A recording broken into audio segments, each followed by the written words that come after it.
Nang nakatanggap ako ng impormasyon na dito raw dinala ang aking kapatid na 10 taon nang nawawala, ay agad ko itong pinuntahan upang malaman ang katotohanan. Confine po dito na ganitong pasyente. Minupo. Eh, na-admit siya rito, sir. Pero, na-discharge din siya ng 2019. Ibig sabihin po sir, confirm na na-confine po siya dito. Confirm po na na-confine siya. Na-confirm ko na dito nga siya na-confine. Ang tanong, dito na ba magtatapos ang aking paghahanap? Pero bago ko umpisahan ang aking kwento, hayaan niyo muna ako magpasalamat sa mga taong tumutulong sa akin sa mahabang panahon nang ako'y naghahanap sa aking kapatid na 10 taon nang nawawala at may kapansanan.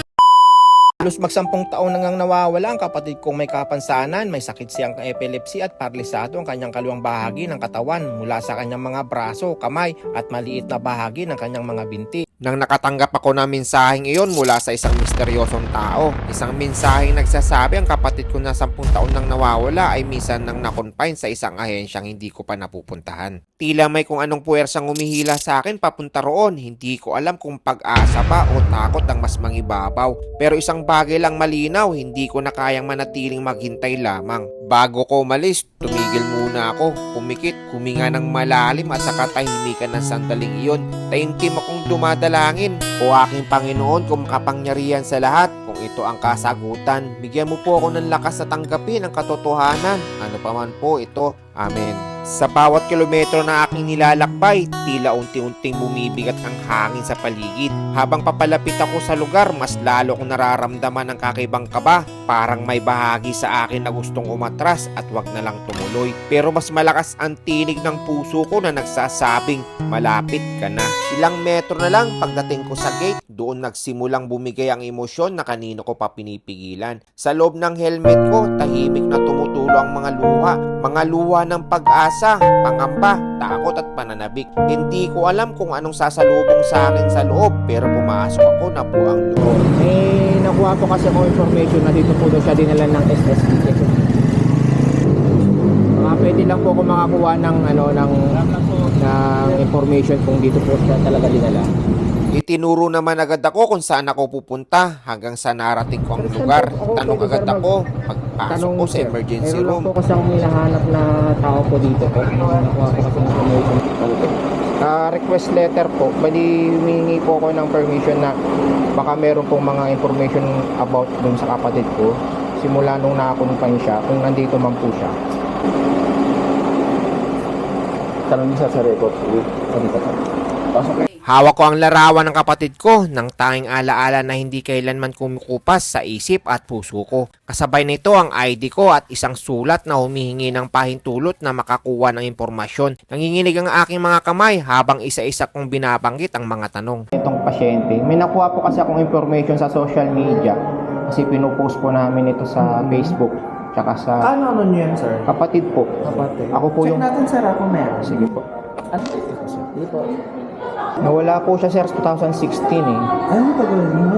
Kailan siya na-admit? Sino nagdala sa kanya dito? Sino ang nag-alaga sa kanya? Ano ang naging kondisyon niya? Ano ang nangyari pagkatapos? May nakausap ba kayong social worker? Kasi ang nagdala dito, social worker. Di ko alam kung siya to, ha? Kasi walang middle Sir, name. meron- May mga kapangalan siya. Tahimik akong naghintay habang nakamasid sa buong paligid. Bawat segundo parang isang oras, bawat tibok ng puso ko parang babasag sa katahimikan ng buong silid. At pagkatapos, isang pangalan ang lumitaw. May na-admit dito noong 2016, Mark Barilla Jr. Kasi ang nagdala sa kanya, SSD QC, tama. Opo. So siya nga siguro to. May record kami na 2016 na siya na-admit, pero discharge siya ng March 2019. Yun lang ang gusto lang namin ma-confirm kung siya yan. Kasi Mas maganda, sir, punta kayo sa main records kasi kami admitting.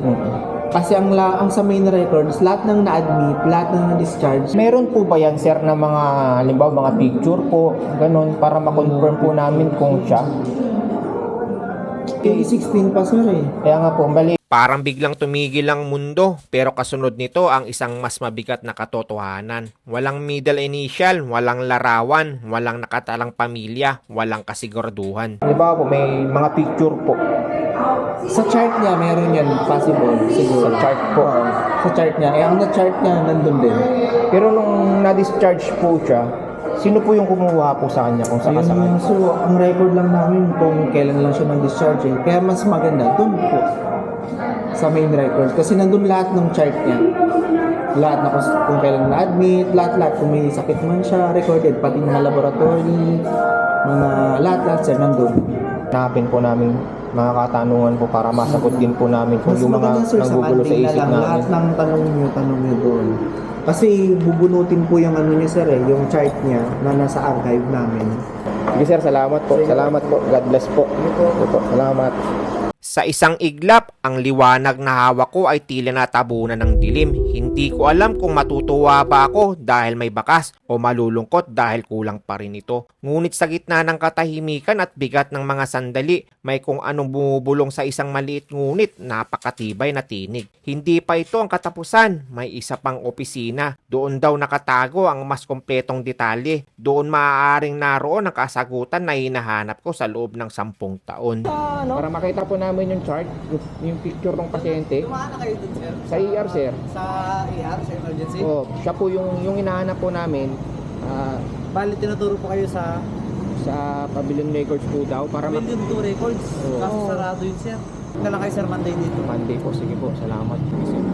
Hindi ko man nakuha ang buong katotohanan, may isang bagay akong natitiyak, mas papalapit na ako sa katotohanan kaysa kailanman. Habang ako'y papalabas at papalayo, muling pumapatak ang luha ko. Pero hindi na ito katulad kanina. Hindi na ito luha ng takot at kawalan ng pag-asa. Ito ay luha ng determinasyon at sa bawat kilometro na tinatahak ko, mas lalong tumitibay ang paniniwala ko na ang mga taong tunay mong mahal kahit gaano pa katagal mawala, hindi mawawala ang koneksyon.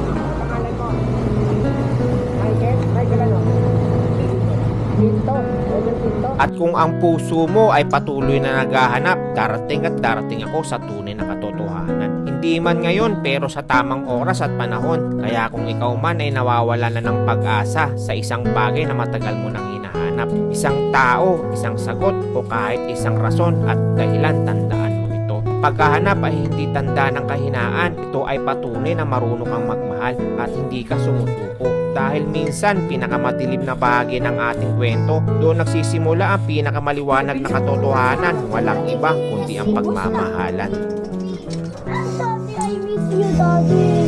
Daddy, I miss you.